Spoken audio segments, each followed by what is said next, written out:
Good morning. Thank you for your kind invitation to this interesting meeting on the pathologies related to the sportsmen and in particular in football. When we deal about tendinopathies, we have a great number of characteristics from the anatomopathological point of view, from the clinical representation of these problems. And for the heterogeneity also of the anatomopathological questions, it's very difficult to categorize all these aspects in something of unique. In effect, when we consider the Achilles tendon disease, we have the classifications, the whole classification in paratendonitis, tendinotis, and other kind, as you can see in the table. But the combination of pain, swelling, and impaired performance is the main thing that characterize, as stated by Maffulli, that tendinopathy as a generic tendon. And this is very important for all the tendinopathies, but in particular way for the Achilles tendon disease. As you can see, we have a risk zone of to develop the aspects of tendinopathy. This risk zone is up from 2 centimeters from the insertion of the tendons in the calcaneus to 6 centimeters of the mid portion of the tendon. Achilles tendinopathy is considered historically a common overuse disease and with consequent injury among athletes with an increasing incidence over the past 30 years. And classically, we have pain that usually occurs at the onset of the sportive activities as well as at the end of these activities. The main symptoms are morning stiffness, the tenderness, swelling around the tendon, and the impairment in the performance of the athletes. And the characteristic of Achilles tendinopathy has to become chronic. Is prevalent in athletes who perform running and jumping, and so we have basketball and soccer as the main cause of this pathology in athletes. This interesting study shows us Achilles tendinopathy second for incidence respect the main sport related. And as you can see, we have at the first place the basketball with up to 20% of the players that can develop Achilles tendinopathy. But in football, comprehensive of women's football and futsal, we have 15% of Achilles tendinopathy.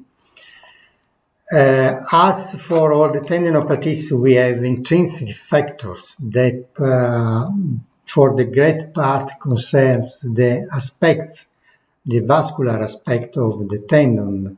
As you can see, the tendon vascularity and the age is one of the causes of tendinopathy, because in aging we have decreased tendon vascularity.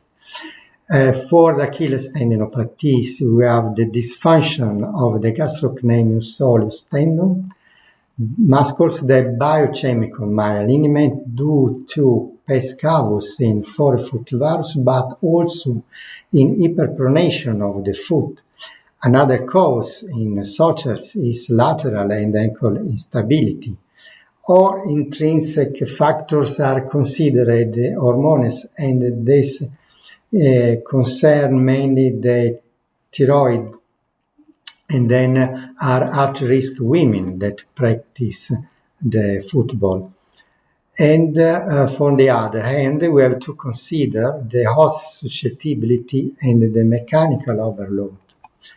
Mechanical overload concerns the repetitive actions and or intense strain on the tendon, such as due to unexpected movements. So, from the biomechanical point of view, it's important to consider that Achilles tendon is subject to the consequence of the variation, the pathologic variation of the stress-strain graphs.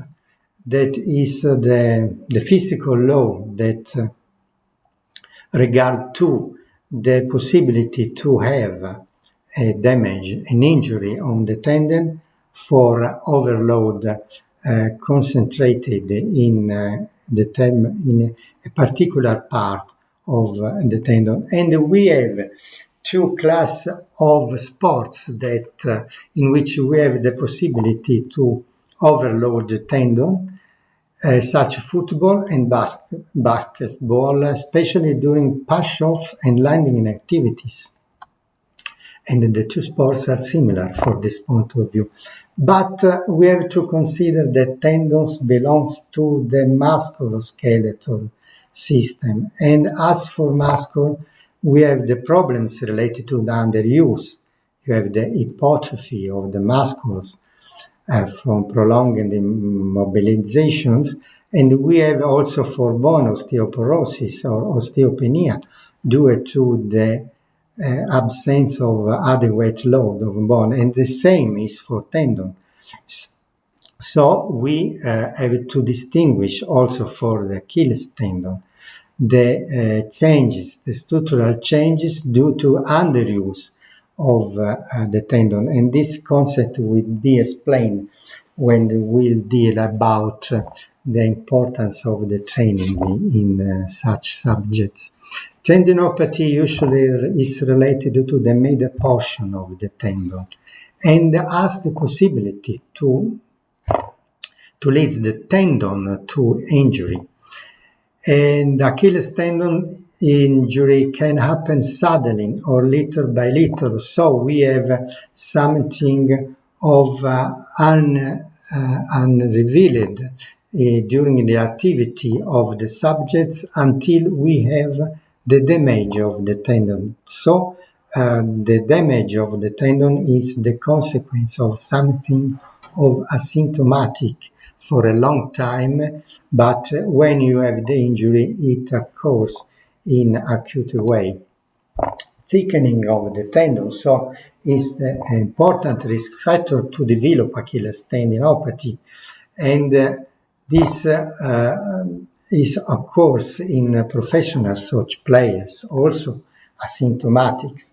Another aspect to consider with in tendinopathy of the tendon, of the Achilles tendon, is the insertional Achilles tendinosis that is characterized by the heel pain at 2 centimeters from the Achilles tendon insertions and is characterized by the bone prominence as known as Aglund's disease and subcutaneous and retrocalcaneal bursa inflammation, but is different from the mid portion tendinopathy because in the insertional Achilles tendinosis or tendinopathy, we have other causes related in a great part of the cases to inflammatory condition of the musculoskeletal system, as you can see in this list.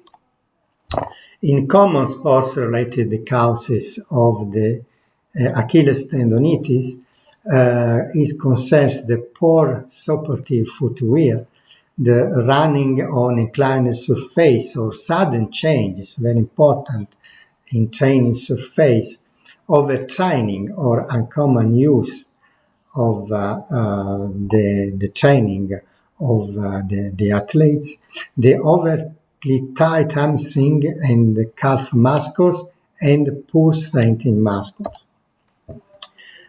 In football players, the footwear is very important because inappropriate footwear with insufficient heel height, rigid soles, inadequate shock absorption, and unveiled wear are at the origin or are cause of Achilles tendinopathy. But it's also important the foot background and the training errors, such as sudden increase in training intensity or excessive training or training on hard or slippery surfaces. This slide is very important because better explain as the tendinopathy is a continuum with various stages, and for the first two stages is often asymptomatic. And normally in overload, on underload, or when the structure of the tendon is injured, we have the normal healing response that concerns, that regard to all the tendons. This is a normal inflammatory mechanism that leads to the healing of the tendon, but in tendinopathy, due to intrinsic and extrinsic factors, as already seen, we have a failed ligament. And in this case, we have the tendinopathy, which is symptomatic. And in this case, we have to undergo rapidly with the conservative treatment. When the clinical presentation occurs, we have changes in tendon matrix, changes in cellular and cell phenotypes, changes in cytokine profile. That is very, very important in leading the situation towards a chronic condition, because we are neuro and vascular changes that leads together with neuropeptides, a form of cytokines, to the neurogenic inflammation that is the main cause of the pain of the structural change in tendon. As you can see in these pictures, we have in picture A the bundles of parallel collagen fibers with the regular alignment of tenocyte, and this very, very, on the opposite side, the hypercellularity, as you can see in picture B, the apoptosis, but the very important is the disorganization of the collagen fibers. So, in professional soccer players, there is a great need to detect in time the Achilles tendinopathy in early stage. And the best way to do it is the ultrasound detections. We can, in the various stage of the Achilles tendinopathy, the effects and the possibility to study the neovascularization and power Doppler to detect the hypoechoic areas and all the paratendon edema, the retrocalcaneal bursitis, that is sign of inflammation of the tissue around the Achilles tendons, as the Kegel's fat plate inflammations. But a very important thing is the thickening of the Achilles tendons in the mid portion. MRI is very useful to better analyze all the tissues nearby the tendon, but the great importance is the possibility to differentiate the heel pain from the calcaneus insufficiency fractures rather than the Achilles tendinopathy. So the prognostic value of ultrasound is very important when we consider that the risk of developing symptoms in players with ultrasound abnormalities is threefold increased compared with those without. This is an important study from Professor Maffulli, where he studied in a series of 36 asymptomatic elite professional players. The ultrasound exam demonstrated 64% of abnormality in tendons. This is very important because the same authors 1 year later observed that in the group with abnormality in ultrasound, 22% became symptomatic to tendinopathy respect to 8%. So the great message is that the middle tendon thickness could be considered the main risk indicator for the development of symptomatic Achilles tendinopathy in elite soccer players. The treatment of the Achilles tendinopathy as a gold standard, that is the eccentric exercise. And at the second place, we have the extracorporeal shock waves. Other forms of therapy that has been used in time as corticosteroid injection or high volume injection, sclerosing agents, the protease inhibitors, the perosmolar dextrosin, prolotherapy, and the platelet-rich plasma are conflicting conflicting level of evidence and are little used in the clinical practice. And low level of evidence for surgical techniques are described for open debridement of percutaneous stenotomies or other from the surgical point of view. About the eccentric exercise training is very, very important. The protocol exercise, because we need at least 12-week protocol in exercise performed 3 for 15 repetitions twice daily, as stated by Alfredson, and you can see in these photos. Extracorporeal shockwave therapy is very used in musculoskeletal disorders for up to 30 years. The effectiveness in tendinopathies, or in Achilles tendinopathies in particular, is yet conflicting because we have different type of machines, and so it means different setup, frequency, different number of shots of energy, flux density, energy expressed in MPA, the different focal area, and this limit the possibility to use and to state placebo randomized control trials. As you know, shock waves acts thanks to the high peak pressure values in the first phases that has been considered as shock waves with a rapid rise time and after the high peak pressure, the less rapid decline of the amplitude of the shock waves features a brief single impulse and a various spectrum of frequencies. The characteristic of shock waves is that they are able to stimulate the mechanism in the extracellular matrix and in the endocellular environment to transform this mechanical stimuli in a biological response. And this involved a series of pathways that are completely known, but the possibility to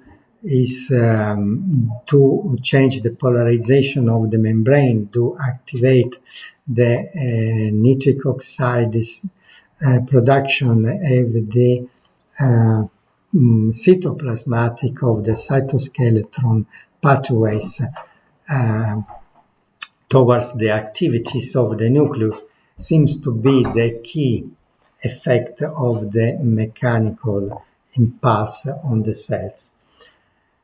The mechanism of actions from the basic research we know that it's very complex because we have historically the activities of the extracellular matrix on the resident cells, on mesenchymal stem cells, but new studies open the possibility to consider the the biological effectiveness of extracorporeal shock waves with the delivery of exosome, and it is very important for the modulation of the staminal resident stem cells to modulate the inflammation and the angiogenesis, and so the regeneration of the tissue.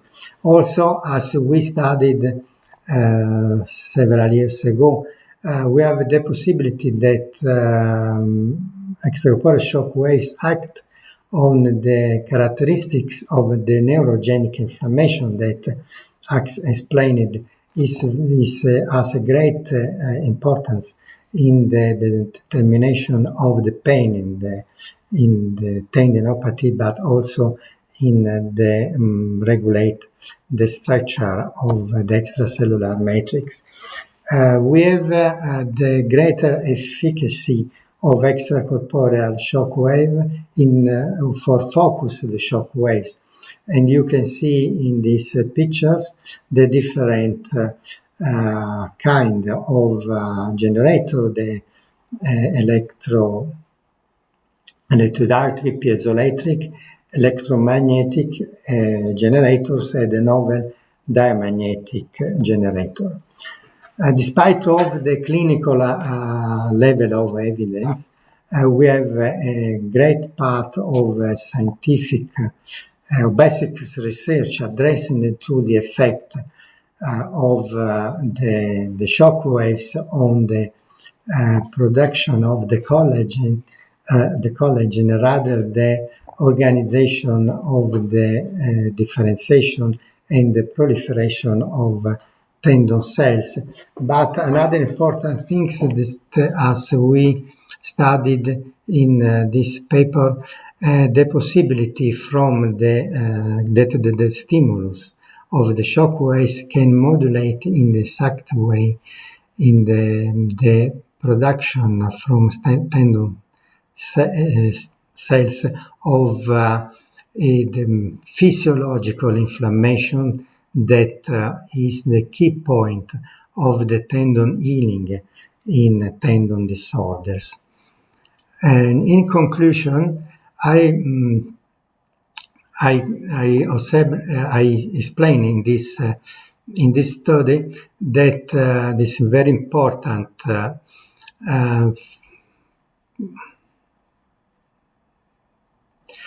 In this study is the conclusion. You can see the conclusion of all these excursus on the effect of the importance of the Achilles tendinopathy in such as players.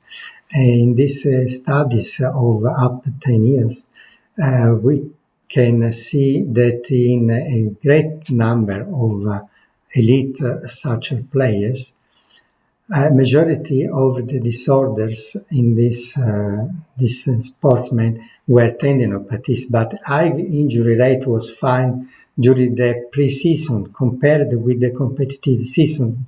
What it means? It means that it's not only the overload that causes the tendinopathy, but also the overuse in the stop period of the athletes. Another important thing is that the main age of the disorders were in the mean age of 27 years, and 27% of Achilles tendinopathies were re-injuries, and the recurrence of injuries common after Achilles tendinopathies in athletes with short recovery periods. So the great injury rate during the pre-seasons compared with the competitive season, there is an important difference to consider. But also the train modalities has a proper role, as well as the training surface and the footwear, as well the time to return to activities of the injury has to be the just time for the athletes. And finally, the early detection of tendinopathy in athletes is the key role to the optimal future treatment and the prevention of the injury in such sportsmen. Thank you for your attention.